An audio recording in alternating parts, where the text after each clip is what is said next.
যারা অশ্লীল সিনেমা দেখেন, যারা অশ্লীল কিছু দেখেন, দেখার সময় এই হাদিসটা মাথায় আনবেন। কি কয় নবীজি দেখেন, তিরমিজি শরীফের 2429 নম্বর হাদিস।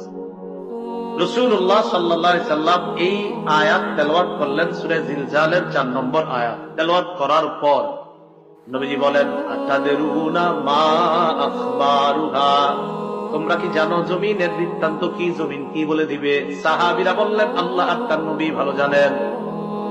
নবীজি বললেন, ফাইন্না আখবারাহা আন তাশহাদা আলা কুল্লি আবদিন ওয়া আমাতিন বিমা আমিলা আলা যহরিহা আন তাকুলা আমিলা কাযা ওয়া কাযা ইয়াউমা কাযা ওয়া কাযা।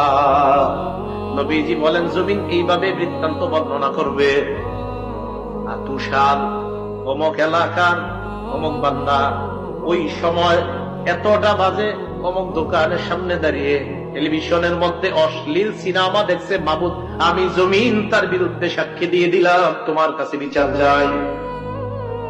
সময়, স্থান সব বলে দিল।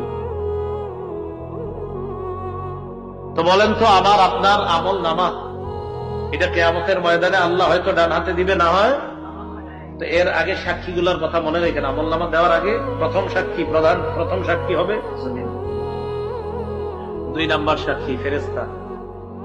সূরা ইনফিতরের 10 থেকে 14 নম্বর আয়াতে আল্লাহ বলেন, ওয়া ইন্না আলাইকুম লাহাফিযিনা কিরামান কাতিবিনা ইয়ালামুনা মা তাফআলুন ইন্নাল আবরারা লাফি নাঈমিন ওয়া ইন্নাল ফুজ্জারা লাফি জাহিম।